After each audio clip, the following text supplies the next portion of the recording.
A bunion is a painful deformity at the base of the big toe.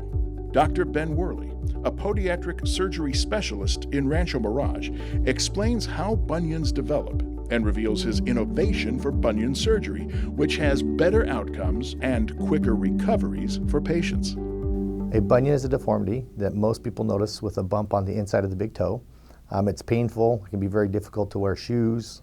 When you've been on it long periods of time, the lack of motion can cause pain within the joint.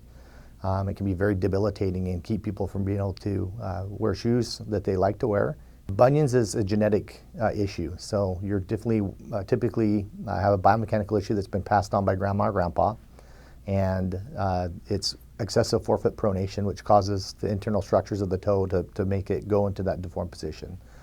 Shoe gear, despite traditional belief, does not cause bunions, but it definitely can make the progression a little bit quicker.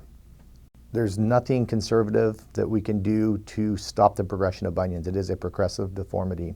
We can slow it with orthotics and modified shoe gears and different things like that. But surgery is really the only way to correct a bunion. Dr. Wherli explains his new procedure for bunion surgery. Bunion surgery in the past, there's about 30 to 40 procedures out there. Anytime that you see that there's 30 to 40 ways to fix a problem, typically none of them work great.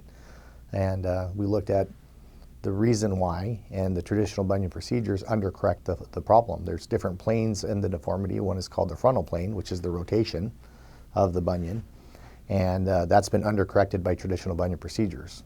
And so my procedure actually corrects that, and anytime that we have frontal plane correction, it's hard to fixate it to where it's a stable repair, and the plating system I designed actually stabilizes that, allows the patient to be weight bearing on day one. This procedure takes about 15 to 18 minutes, which is significantly faster than traditional bunion surgery. Traditional bunion surgery is typically right around 45 minutes to an hour and a half, depending on the surgeon.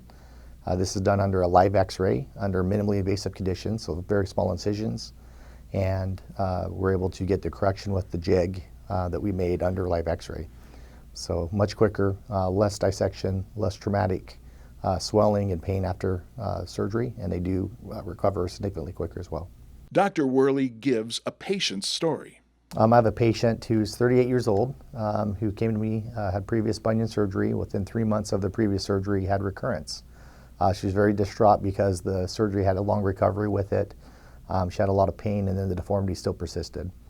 And so we were able to still do the minimally invasive bunion procedure. We were able to correct it.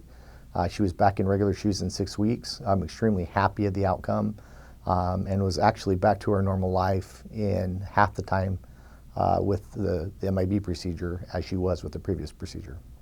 Patients recover very well with this procedure. The success rate is actually great. I've not had one recurrence in about 350 bunion surgeries that we've done utilizing this technique. The typical complication rate is significantly decreased. We have less infection, less pain and stiffness of the joint, because this procedure we don't have to open the joint a good majority of the times. So that complication is mitigated, and patients are much happier. In fact, I have to talk to my patients and slow them down because they feel like they can do more than they can initially. They feel better, they don't have as much pain, as much swelling, and they want to do more, and we just need to slow them down a bit during that recovery process. Dr. Wherli explains why he worked to develop this new bunion procedure. I started looking at why do these bunions recur after traditional bunion surgeries, and looked at the deformity and why the correction previously was unsuccessful. And I started to mock up and draw different ideas that come to my head on how we could correct this deformity. I took it to Trilliant Surgical. We were able to look with the engineers and see, what works for surgeons doesn't always work with engineers. And we came up with a very plausible idea to fix this procedure to where it would be successful and not have recurrence. We were able to do that and was very successful. Took a little bit of time to train a lot of surgeons, but probably about 7 to 8 surgeons a month I'm directly trained, and now it's starting to be kind of a mainstream procedure across the country. For a free consultation, call Dr. Wherli at 760-848-8231.